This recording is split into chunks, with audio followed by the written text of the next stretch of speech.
If we are given to calculate magnetic torque acting on a current carrying loop placed in uniform field, then it's very easy. Its value comes out to be mu vector cross B vector, where mu vector is the magnetic moment vector of the current carrying loop. लेकिन अगर magnetic field uniform नहीं है तो magnetic torque acting on the current carrying loop कोई mu vector cross B vector नहीं आता है। लेकिन फिर भी कुछ अगर स्पेशल तरीके से डिज़ाइन की हुई नॉन यूनिफॉर्म मैग्नेटिक फील्ड है तो हम मैग्नेटिक टॉर्क कैलकुलेट कर सकते हैं। ऐसा एक एग्जांपल हमारे पास है, देखिए ज़रा। नॉन यूनिफॉर्म मैग्नेटिक फील्ड है किसी current carrying infinite long straight wire की। ये कोई infinitely long straight current carrying wire है जिसमें आई नॉट करंट है जो इस पेपर के प्लेन के परपेंडिकुलर इनवर्ड है। इससे आर डिस्टेंस पे मैग्नेटिक फील्ड की value, magnetic field due to this current carrying straight infinite long wire at distance r from it is mu naught into I divided by 2 pi r, where mu naught is absolute permeability of free space। तो ऐसे straight current carrying wire के कारण इसके चारों तरफ जो magnetic field होगी वो नॉन यूनिफॉर्म होगी। जैसे जैसे इससे दूर जाएंगे फील्ड वीक होती चली जाएगी।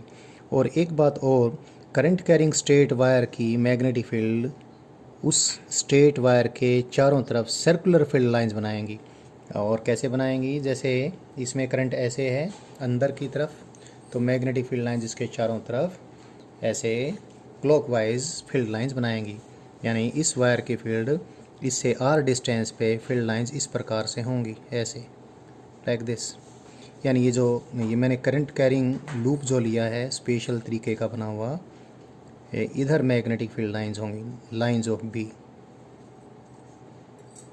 Magnetic field lines, these are the magnetic field lines like that. इसके नज़दीक फील्ड, यहाँ फील्ड स्ट्रॉन्ग होगी, इससे और दूर जाएंगे फील्ड वीक होती जाएगी। लेकिन इसके चारों तरफ फील्ड लाइंस इस प्रकार से होंगी और आर डिस्टेंस पे फील्ड की मैग्नीट्यूड इतनी है। तो इस वायर के मैग्नेटिक फील्ड में ये करंट कैरिंग लूप रखा है। लूप कैसा है, इस लूप के ये दो पार्ट जो हैं वो एक ये भी एक सर्कुलर आर्क है, आर्क ऑफ ए सर्कल है, ये भी आर्क ऑफ ए सर्कल है। ये जो आर्क है ये ए रेडियस के आर्क की, ए रेडियस के सर्कल की आर्क है और ये बड़ी वाली से ये बी रेडियस के सर्कल की आर्क है। और इसके इस लूप के ये तो सर्कुलर आर्क वाले पार्ट हैं दो, और ये रेडियल पार्ट हैं। इसकी लेंथ भी कितनी है, बी माइनस है, इसकी लेंथ भी कितनी है, बी माइनस है, और इस लूप में करंट आई है।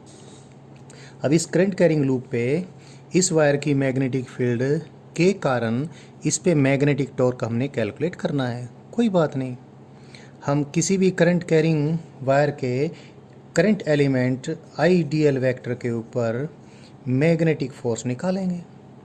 आई डी एल करंट एलिमेंट पे कितना मैग्नेटिक फोर्स लगता है, आई डी एल वैक्टर क्रॉस भी इतना मैग्नेटिक फोर्स लगता है। तो इस पूरे लूप के डिफरेंट करंट एलिमेंट्स के ऊपर मैग्नेटिक फोर्स निकालेंगे और उन मैग्नेटिक फोर्स के कारण जो भी टॉर्क बनेगा हम कैलकुलेट कर लेंगे। एक चीज़ आप देख लीजिए, इस लूप का ये जो आर्क वाला पार्ट है, इस पूरे आर्क वाले पार्ट पे magnetic field and dl current element, I D L current element, they are parallel to each other, therefore this cross product zero. Similarly इस आर्क वाले पार्ट पे भी ये क्रॉस प्रोडक्ट जीरो है। तो इस लूप के इस पार्ट पे भी और इस पार्ट पे भी मैग्नेटिक फोर्स जीरो है। सिर्फ जो स्ट्रेट पार्ट्स हैं उस पे मैग्नेटिक फोर्स होगा और वो मैग्नेटिक फोर्स टॉर्क बनाएगा। लेकिन अभी आपको पता चलेगा इस स्ट्रेट वायर पे और इस स्ट्रेट वायर पे पूरे को अगर हम देखें तो जितना मैग्नेटिक फोर्स इस पे होगा उसके इक्वल एंड अपोजिट इस पर होगा। तो टोटल मैग्नेटिक फोर्स तो इस पूरे लूप पर जीरो होना है। इसके इसमें स्पेशली डिजाइंड मैग्नेटिक फील्ड है तो इस प्रकार की बात आ रही है। तो मैग्नेटिक फोर्स तो इस पूरे लूप पर जीरो ही आना है, बट मैग्नेटिक टॉर्क आ जाएगा। अभी कैलकुलेशन करते हैं। ऐसा करें, इस करंट कैरिंग लूप के यहाँ पर एक डीएल करंट एलिमेंट हम ले लेते हैं। आई डी एल वैक्टर इधर लिया मैंने और आई D L current element vector इधर हो गया। और ये डी एल करंट एलिमेंट यहाँ से सपोज आर डिस्टेंस पे है।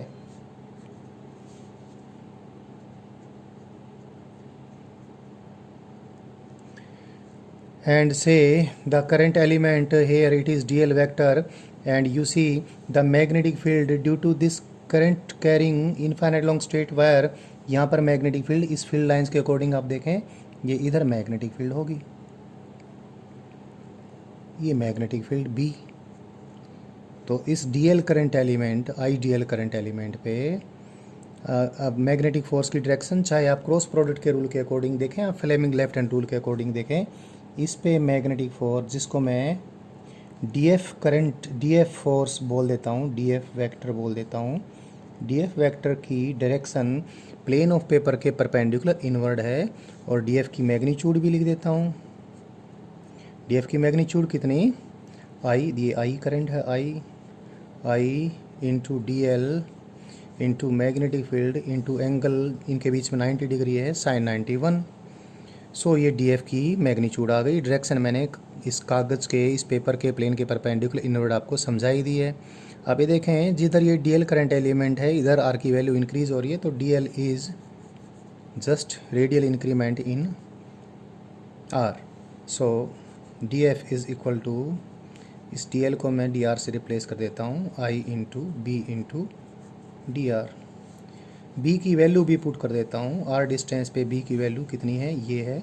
So it will come out to be mu naught into I divide by 2 pi r into d are. अब आर डिस्टेंस पे यहाँ पर भी जितने आर डिस्टेंस पे ये करंट एलिमेंट था, सेम यहीं पर करंट एलिमेंट में यहाँ पर भी लूँ, सेम इतने ही डिस्टेंस पे ये मैंने करंट एलिमेंट लिया, इसमें करंट इधर है, डीएल वेक्टर इसका इधर है, इसको डायरेक्शन इसकी इधर है, इसकी इधर है, तो डीएल डैश वेक्टर शो कर देता हूँ इसको मैं। मैग्नेटिक फील्ड इस पे भी इधर ही है, इस मैग्नेटिक फील्ड लाइन के अकॉर्डिंग आप देख लीजिए, ये मैग्नेटिक फील्ड और ये मैग्नेटिक फील्ड डायरेक्शन हालांकि डिफरेंट है, लेकिन डीएल वेक्टर पे ये भी परपेंडिकुलर, डीएल वेक्टर पे ये भी परपेंडिकुलर है। मैग्नेटिक फील्ड ये भी ये डीएल करंट एलिमेंट भी यहाँ से आर डिस्टेंस पे, ये डीएल करंट भी यहाँ से आर डिस्टेंस पे हुआ था, तो मैग्नेटिक फील्ड की मैग्नीट्यूड तो सेम है बट डायरेक्शन डिफरेंट है, तो मैं इसको बी डैश वेक्टर लिख देता हूँ। तो यहाँ पर जो मैग्नेटिक फोर्स आएगा उसको मैं अगर डी एफ डैश वेक्टर बोलता हूँ, तो डी एफ डैश वेक्टर कितना होगा, I into d l dash vector cross B vector, B dash vector. तो मैग्नीट्यूड तो इस डी एफ डैश की वही होगी जो कि इस डी एफ की है, बिकॉज द मैग्नेटिक फील्ड इस मैग्नीट्यूड में सेम है, डी एल वेक्टर वही डी आर है, आई भी उतना ही है, और क्या बोलते हैं इस क्रॉस प्रोडक्ट की के जो मैग्नीट्यूड आएगी डी एल वेक्टर और बी डैश वेक्टर के बीच में एंगल भी कितना है, 90 डिग्री का है, तो मैग्नीट्यूड तो सेम रहनी है डी एफ डैश की और डी एफ की। हाँ, डायरेक्शन देख लेते हैं, राइट हैंड स्क्रू रूल के अनुसार देखें, इसकी इस d f dash force vector की direction perpendicular the plane of the paper outward है। So this is this d f dash force. अब आप देखें जैसे इस करंट एलिमेंट और इस करंट एलिमेंट पे, ये करंट एलिमेंट और ये करंट एलिमेंट दोनों पे जो मैग्नेटिक फोर्सेस हैं they are making a couple, यानी रिजल्टेंट दोनों का जीरो है, but the torque of this couple is not zero because the lines of action of these two forces are different. एक का डायरेक्शन नीचे की तरफ है, लाइन ऑफ एक्शन यहाँ से पास हो रही है, दूसरे की डायरेक्शन ऊपर की तरफ, लाइन ऑफ एक्शन यहाँ से पास हो रही है, दोनों की लाइन ऑफ एक्शन के बीच में इतना सेपरेशन हो गया, ये दिस वन, ये आर है तो ये कितना आ गया, R sine theta, R sine theta, ये भी कितना आ गया, R sine theta. So this couple of force will produce a torque, और वो टॉर्क उसको मैं डी टो लिख देता हूँ। डी टो की वैल्यू कितनी आएगी, magnitude of either force that is d f into r perpendicular यानी moment arm of this couple. D f की मैग्नीट्यूड ये है, डी एफ की मैग्नीट्यूड कितनी, mu naught into I naught divide by 2 pi r into d r, and r perpendicular कितना है, are sine theta plus r sine theta, r perpendicular is 2 r sine theta, और d f में ये मैं d are लिखना भूल गया था, ये डी आर लिख देता हूँ। सो डी टो, दो couple of forces D f dash vector and D F vector जो हैं उन्होंने इतना टॉर्क प्रोड्यूस किया, और ये टॉर्क आप देखें, टॉर्क की डायरेक्शन ये फोर्स तो नीचे की तरफ है और ये फोर्स ऊपर की तरफ है, ये डी एफ डैश, और ये दोनों फोर्स मिलके देखें आप ज़रा, ये इसको इस प्रकार से रोटेट करवाएंगे, the loop will rotate like that.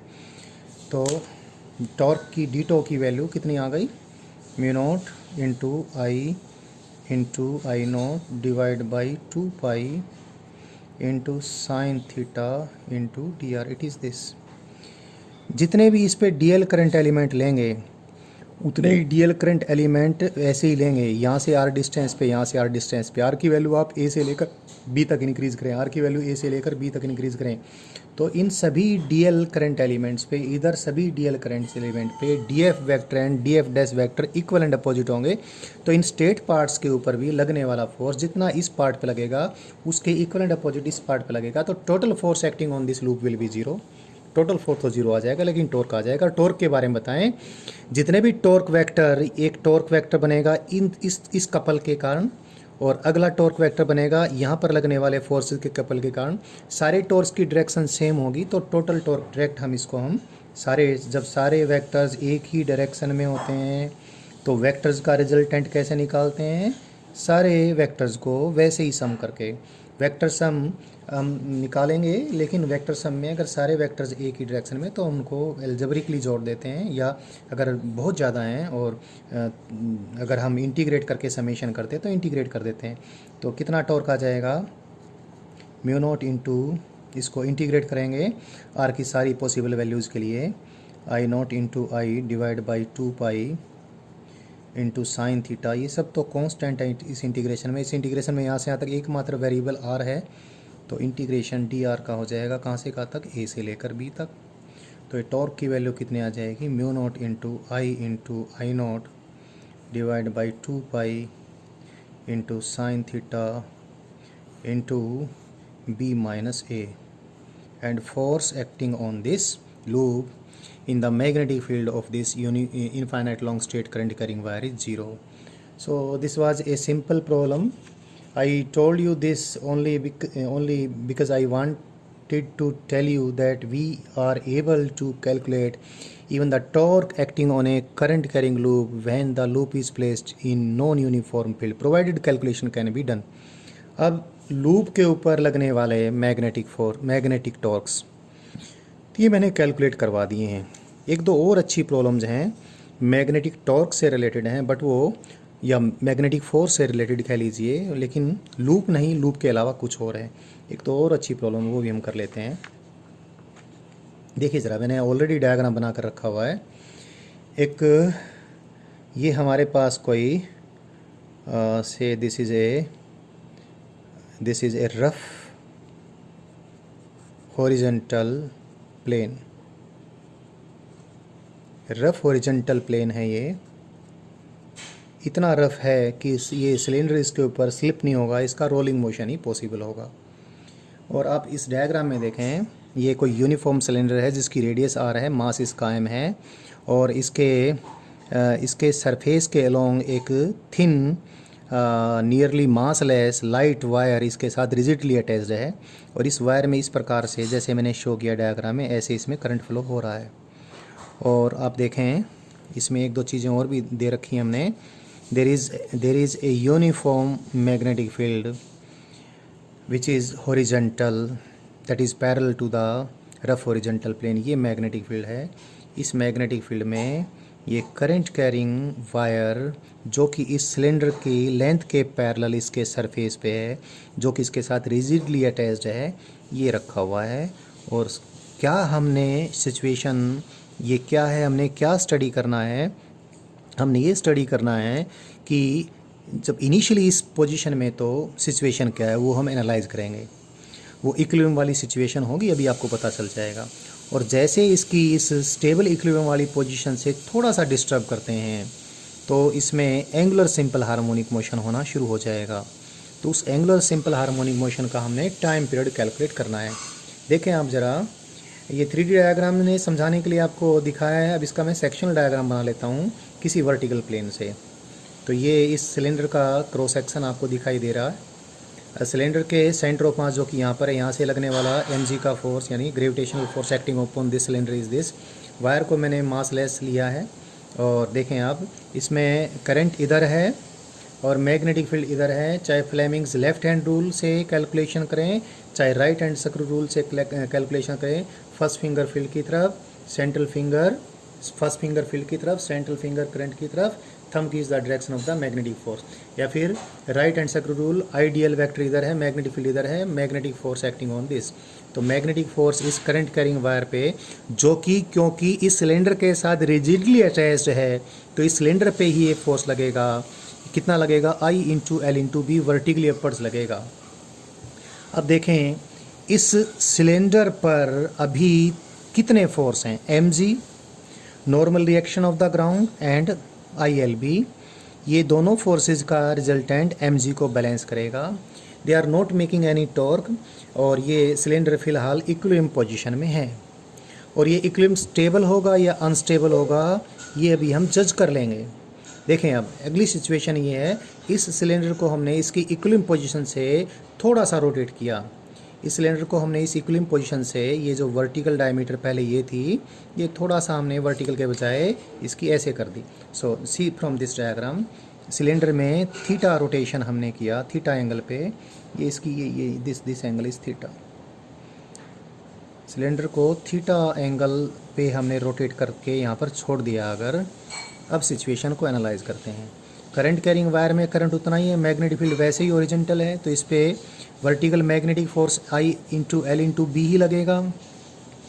और एक चीज़ और देख लीजिए आप, नॉर्मल रिएक्शन उधर ही है क्योंकि इसका टच ग्राउंड के साथ इसी पॉइंट पर है, और mg का फोर्स वैसे ही सेंटर ऑफ मास से पास हो रहा है। तो n और mg दोनों सेंटर ऑफ मास से पास होते हैं, तो torque produced by these two forces about the centre of mass will be zero. So this ILB will produce a torque about the center of mass of the cylinder, और ये इसको ऐसे rotate करेगा। देखो टॉर्क की direction मैंने दिखा रखी है। तो जब ये ऐसे रोटेट करेगा यानी थीटा को रिड्यूस करना चाहेगा, यानी अगर इसकी इस इक्विलिब्रियम पोजीशन से हमने थोड़ा सा इसको रोटेट करके छोड़ दिया, तो इस पर जो मैग्नेटिक टॉर्क लगेगा इसको वापस लेकर आएगा। यानी ये इसकी इक्विलिब्रियम पोजीशन कौन सी थी? स्टेबल इक्विलिब्रियम पोजीशन थी। और स्टेबल इक्विलिब्रियम पोजीशन थी तो सिंपल हार्मोनिक ऑक्सीलेशंस हो सकते हैं, और वो हमने एनालाइज करने हैं। अभी देखें, जैसे इसको हम यहाँ पर छोड़ेंगे, ये टॉर्क इस पे इधर जो लगेगा, ये टॉर्क इसका इधर एंगुलर एक्सेलेरेशन पैदा करेगा। इधर एंगुलर एक्सेलेरेशन पैदा करेगा तो सेंटर ऑफ मास इसका हॉरिजॉन्टली एक्सेलेरेट होकर इधर जाएगा। जब इधर सेंटर ऑफ मास इसका हॉरिजॉन्टली एक्सेलेरेट होकर जाएगा तो इस पे कोई ना कोई हॉरिजॉन्टल फोर्स चाहिए जो इसके सेंटर ऑफ मास का इधर हॉरिजॉन्टल एक्सेलेरेशन प्रोवाइड कर सके। इसलिए सिलेंडर पे इधर स्टैटिक फ्रिक्शन लगेगा। तो सारे फोर्सेस आप देखें, स्टैटिक फ्रिक्शन इधर जो कि इसके सेंटर ऑफ मास को horizontal acceleration parallel to the road, parallel to this surface provide करेगा। एंड वर्टिकल डायरेक्शन में सेंटर ऑफ मास का ये जब किसी कोई पर्टिकुलर जब इसकी एंगुलर वेलोसिटी होगी तो सेंटर ऑफ मास का वर्टिकल डायरेक्शन में एक्सेलेरेशन, वर्टिकल डायरेक्शन में सेंटर ऑफ मास का एक्सेलेरेशन एक्सिस ऑफ रोटेशन के about omega square into R होगा जब इसकी कोई ना कोई ओमेगा होगी। वो मैंने सिचुएशन कंसीडर नहीं करनी है अभी, मेरा जो जैसी प्रॉब्लम है मैंने इसके ऑक्सीलेशंस को कंसीडर करना, वो यहाँ से हो जाएगा अभी। So see this, the angular displacement from the stable equilibrium position is theta, and then let us calculate various situations. कैसे क्या कुछ होगा, सबसे पहले तो हम फोर्स इक्वेशन लिख लेते हैं। सेंटर ऑफ मास का हॉरिजॉन्टल डायरेक्शन में एक्सेलेरेशन कितना है? AC, मैंने सेंटर ऑफ मास के एक्सेलेरेशन को AC लिख दिया है। तो एकमात्र हॉरिजॉन्टल फोर्स इस पे स्टैटिक फ्रिक्शन ही है, तो static friction total external force is equal to mass into acceleration of centre of mass. इस इक्वेशन को मैं फॉलो करता हूँ, और सेंटर ऑफ मास का हॉरिजॉन्टल डायरेक्शन में एक्सेलेरेशन AC है, तो FS that is only the force in horizontal direction static friction, that is M into AC। मुझे भी ध्यान नहीं रहा कि मैंने शायद मैंने लिखा है कि the floor is enough rough not to allow the slipping of the cylinder, यानी सिलेंडर का खाली रोलिंग मोशन ही हो पाएगा। तो मैंने ये सेंटर ऑफ मास के एक्सेलेरेशन को प्रोवाइड करने वाले फ्रिक्शन की value Newton second law of motion से लिख दी है। अभी मैं टॉर्क इक्वेशन और लिखूँगा।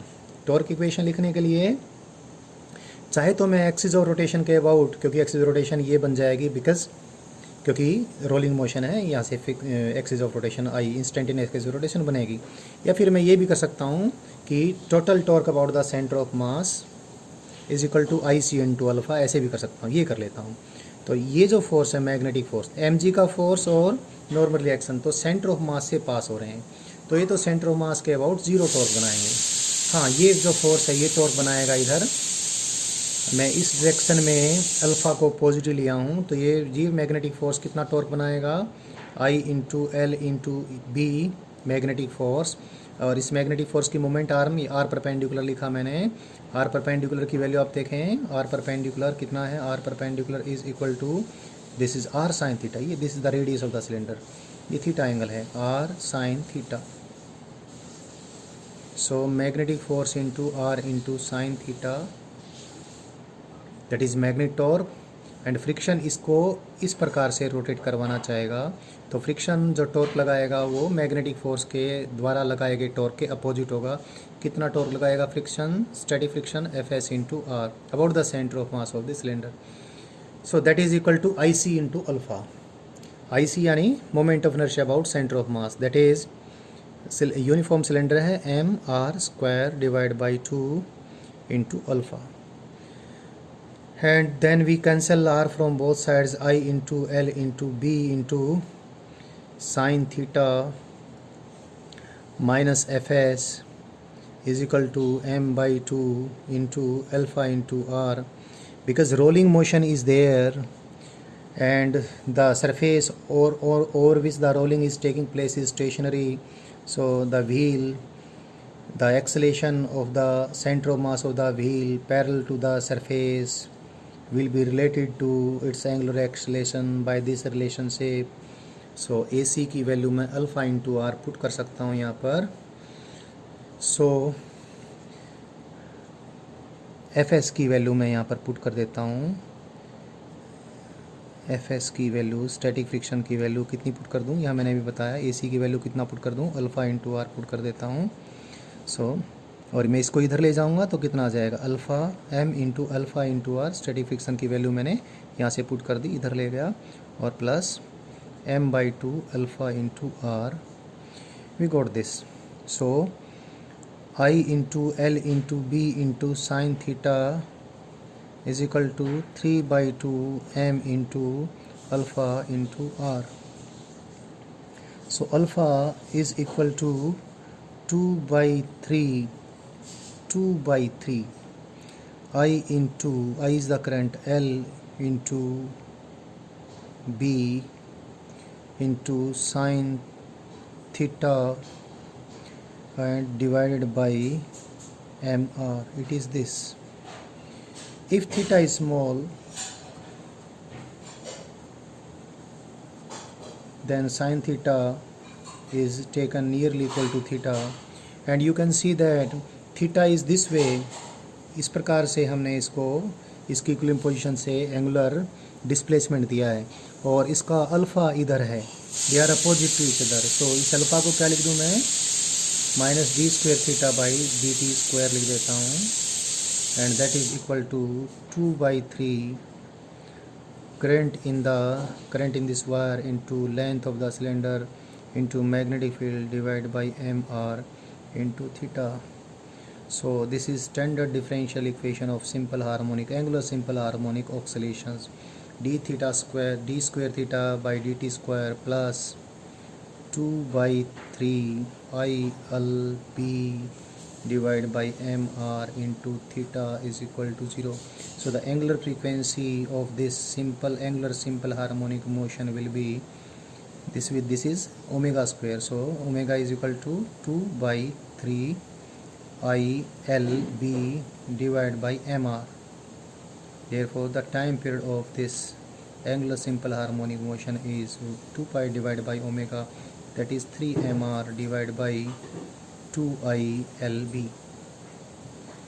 So that is about this particular question. Let me solve one other question also. एक क्वेश्चन और सॉल्व करते हैं, सिंपल क्वेश्चन है लेकिन उसमें भी लर्निंग आपकी थोड़ी एक्स्ट्रा हो जाएगी तो बढ़िया है। एक कोई स्ट्रेट हमारे पास वायर है, उस स्ट्रेट वायर को हमने किसी रफ हॉरिजॉन्टल फ्लोर पे रखा है, मैंने डायग्राम बना रखा है। कोई स्ट्रेट वायर है, उस स्ट्रेट वायर को हमने किसी हॉरिजॉन्टल फ्लोर पे रखा है, and we are considering the presence of gravity, और मैग्नेटिक फील्ड भी हॉरिजॉन्टल है। I have shown here, again I tell you, this is horizontal floor, the magnetic field actually ये जो इस प्रकार की मैं 3D अगर डायग्राम बनाऊँ तो इसको ऐसे बना सकता हूँ। The picture is like this. ये हॉरिजॉन्टल फ्लोर है, ये स्ट्रेट वायर है और मैग्नेटिक फील्ड ऐसे।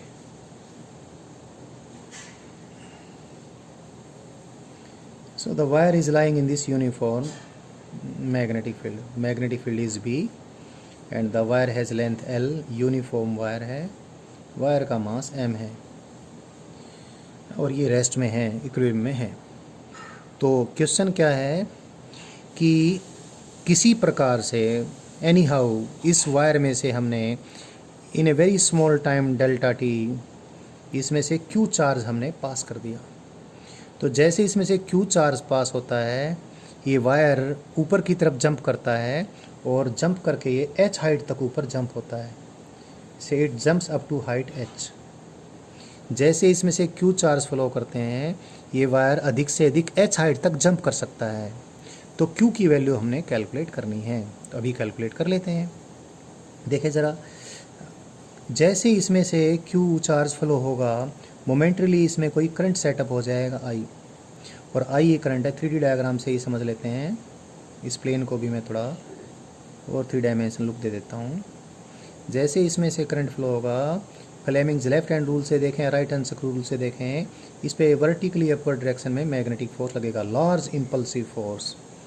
सो this large impulsive magnetic force will be how much equal to I into L into V। इतना मैग्नेटिक फोर्स लगेगा। तो ये लार्ज इम्पल्सिव फोर्स इस पे लीनियर इम्पल्स प्रोड्यूस करेगा, और लीनियर इम्पल्स कितना होगा, मैग्नेटिक फोर्स जो कि इम्पल्सिव फोर्स है इनटू डेल्टा टी। जितने कम टाइम के लिए फोर्स लगा है, काफ़ी कम टाइम के लिए इसमें चार्ज पास हुआ है, and this impulse is equal to change in its linear momentum. शुरू में ये जीरो वेलोसिटी से इस पे फ्लोर पर रखा हुआ था, जैसे इस पे इम्पल्सिव फोर्स लगता है एकदम से इसका सेंटर ऑफ मास ऊपर v वेलोसिटी से ऊपर की तरफ उछलता है। तो impulse produce by the impulsive force is equal to change in its linear momentum, that is mv minus 0। Let me put the value of f is I into L into b into delta t, that is equal to m into v। But you know the charge Q has flown for a small time delta t, so Q divided by delta t is equal to I। जो इसमें पल भर के लिए जो current flow हुआ था, वो करंट चार्ज के साथ कैसे रिलेटेड है, I into delta T charge. So I into delta T को मैं चार्ज लिख देता हूँ। So it is L into B into Q is equal to M into V। So momentum जो कि M इंटू V है, momentum का square कितना, b square L square Q square. Momentum के स्क्वायर को मास के ट्वाइस से divide कर देता हूँ, and that is equal to kinetic energy gained by it, that is equal to kinetic energy. So इतनी काइनेटिक एनर्जी इसने गेन की, क्योंकि अधिक से अधिक ये h हाइट तक ऊपर उछल पाता है। तो जब ये सारी काइनेटिक एनर्जी इसकी ग्रेविटेशनल पोटेंशियल एनर्जी में कन्वर्ट हो जाएगी, तो ये और ऊपर नहीं जाएगा। So the kinetic energy converts into gravitational potential energy m into g into s is equal to b square L square divide by 2m into q square. From here you can calculate q square is equal to 2 into m square into g into h divide by b square L square. So Q is equal to m divided by BL into square root of 2GH। So इसमें से इतना charge flow हुआ, तो ये h height तक ऊपर jump किया। That is all about the questions related to magnetic force acting on current carrying wires or magnetic torque acting on current carrying loops, like that।